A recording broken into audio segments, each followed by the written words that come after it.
Okay, good morning everyone.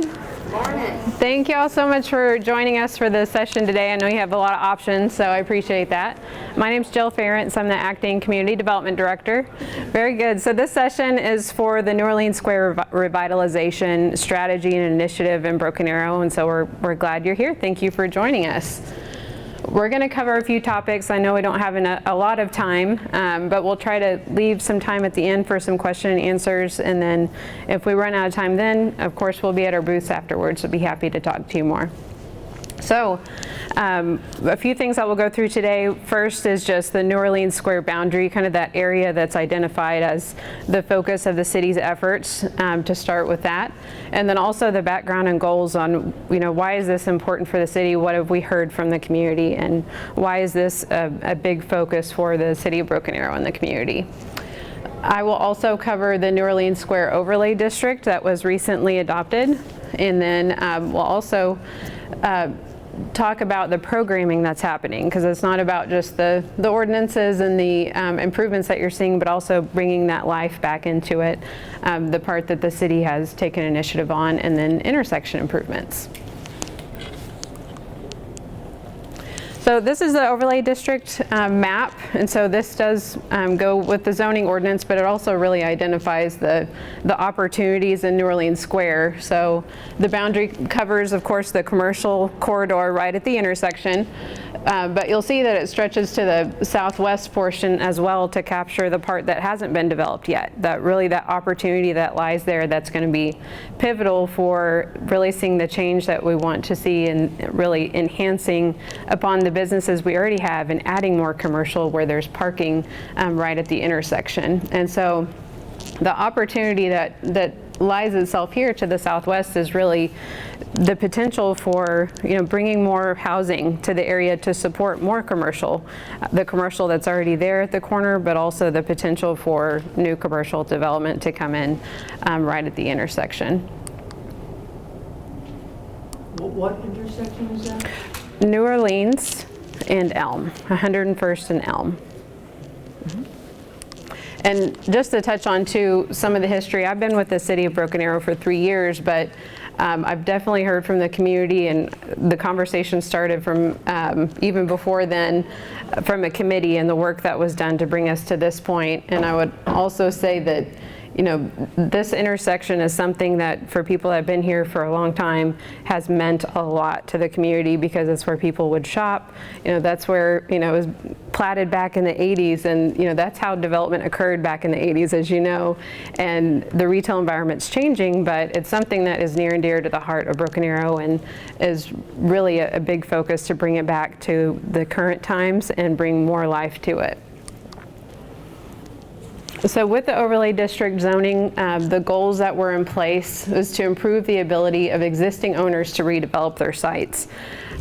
In our department, we work a lot with very specific zoning ordinances and codes that have certain restrictions on development, and sometimes a strategy that works generally for the city needs a more specific strategy, and that's what this is intended to do, is to help make it easier to develop those sites where you might see empty parking lots. How can we remove some barriers to make redevelopment more feasible option?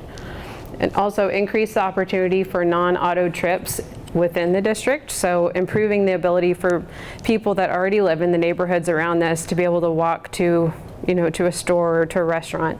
So improve the walkability and bikeability, and for the new development that happens, to make sure that we're planning for that, and as well as whenever it's developed, just making sure that it's developed in a way that's in line with this vision and goal. So expand housing options for current and future residents, and I kind of mentioned that earlier, and establish a framework through zoning to guide future development. So this is the New Orleans Square Overlay District, and so this is a specific zoning ordinance and regulations that go over the overlay district, and really the goals I mentioned earlier are part of this initiative. And so it does get very specific, but I'll just go over the highlights on what it includes. Make sure. There we go. This overlay district, it outlines specific zoning districts within it that will earmark the types of uses that were deemed to be appropriate with that vision that was established by the community. So this is the part that's vacant right here.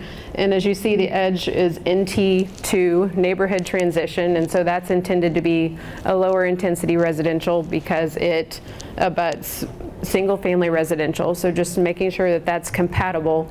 So what's allowed in this section is single family residential houses and duplexes.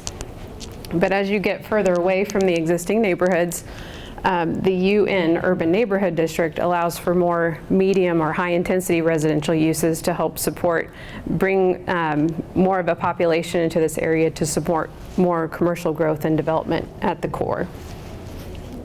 And then as you get closer to the intersection, you'll see that darker color. That means more high intensity commercial. So you might see, or what's allowed is mixed use, so a mix of high intensity residential and commercial and office. And right at the intersection is SHOPFRONT district. And I have some pictures in here to kind of show you, pictures speak 1,000 words. So I think that helps to capture the vision, what we're trying to achieve with each of those. So neighborhood transition, this at the top, it'll highlight the location where these types of uses and building forms are allowed by the zoning overlay.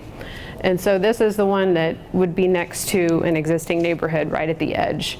You can see the duplexes, small lot houses, but within this overlay it has design guidelines so that it's developed in a way that adds character and also allows for that walkability, and it looks inviting. You have the front porches in the front, the parking hidden either to the side or behind the house or the duplex. I think you might be getting out of range. Oh, okay. There we go. Urban Neighborhood District, this is when you kind of increase the intensity on the residential side, so you'll have the option for townhouses, multi-family building with structured parking is a potential there too.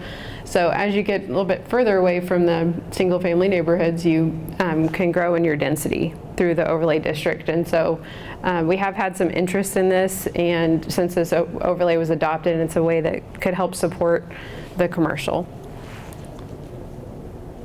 In urban general here, this is the area that allows for mixed use and office buildings, but also residential at the same time, and would add the density and walkability to Orleans Square. Oops, jumped ahead there. And then the last section is right at the commercial core.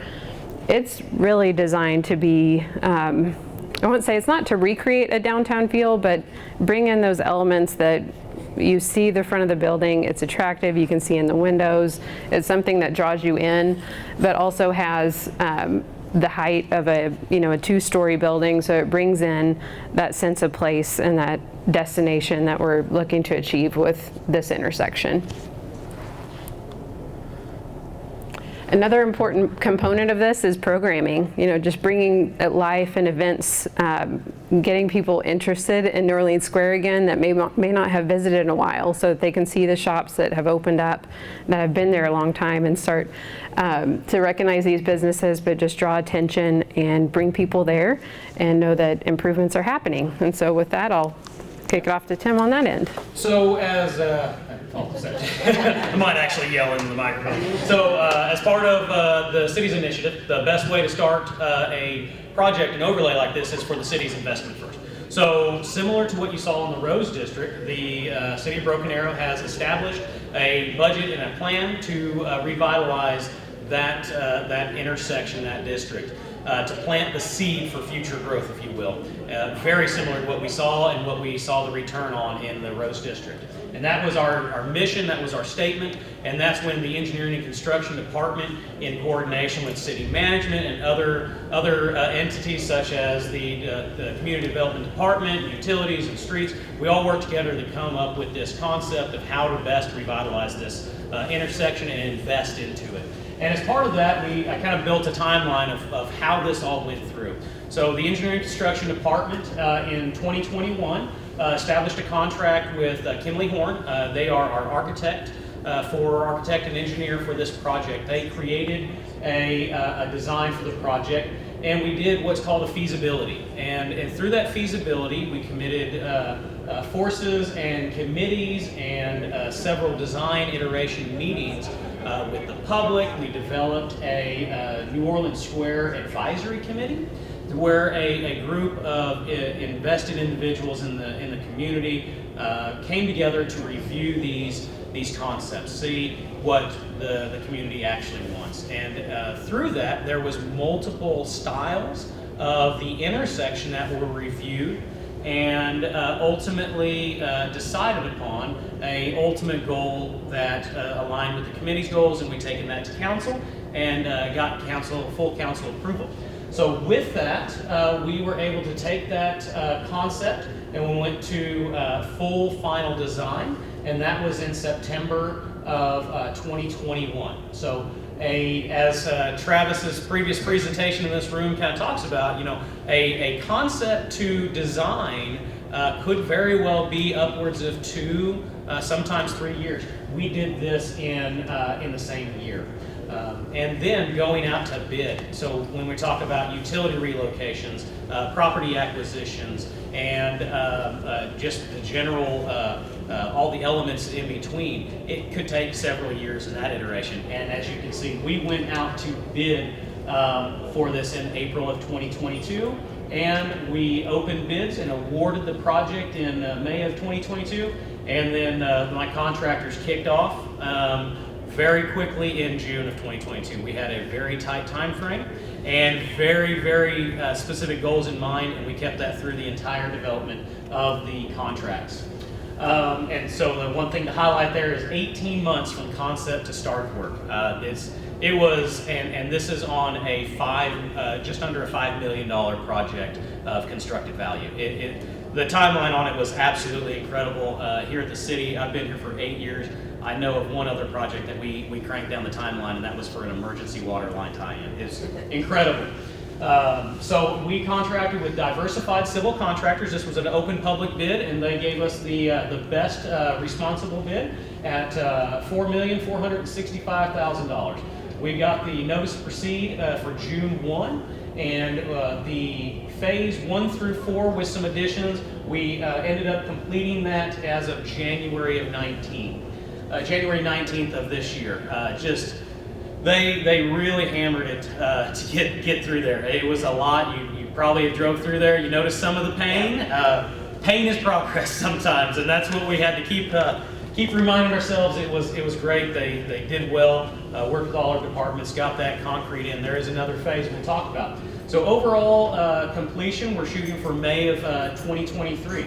So let's talk through some of those improvements that we have in the project. So we've got a decorative concrete intersection. It is a typical style of intersection that we have throughout. We talked about some other iterations, but we ended up with this a standard configuration that we have in other intersections. Kind of the Washington and Aspen was a lot of the basis of design, some of that decorative concrete throughout the intersection. We wanted to go to a concrete intersection where we can bring some vibrancy in the decorative concrete and have a long-lasting product that's not going to break down.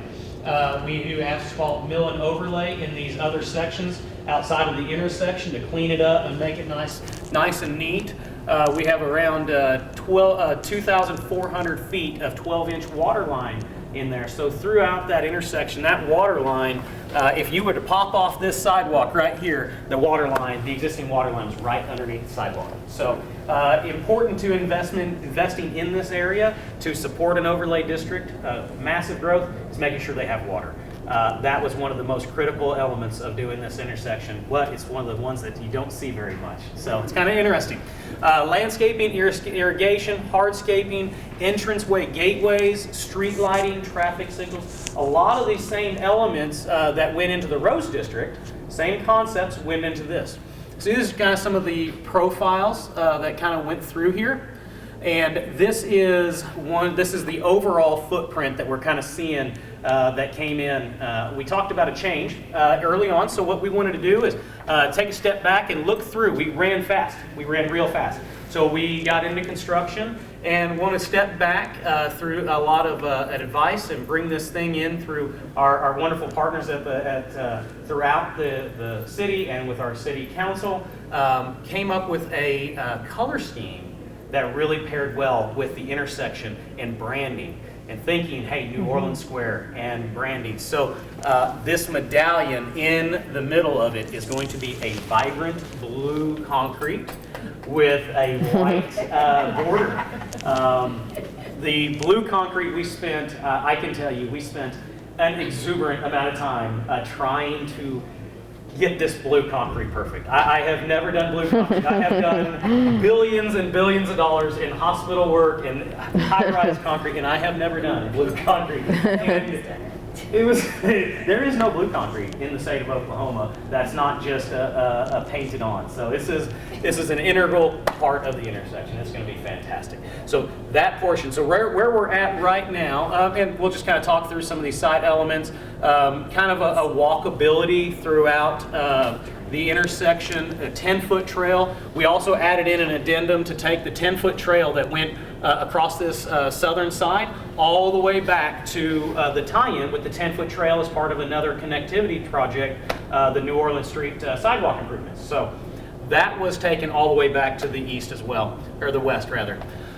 We kind of talked about this intersection where we have standard pavement, asphalt pavement, coming into a concrete intersection with a paver bands. So this is a new element to the city, is we do not have any actual driving pavers throughout the city. So this is a unique element where we have pavers that we're driving on with a decorative white concrete sidewalk, a white band, and then a multicolored quadrant with the signature medallion in the middle.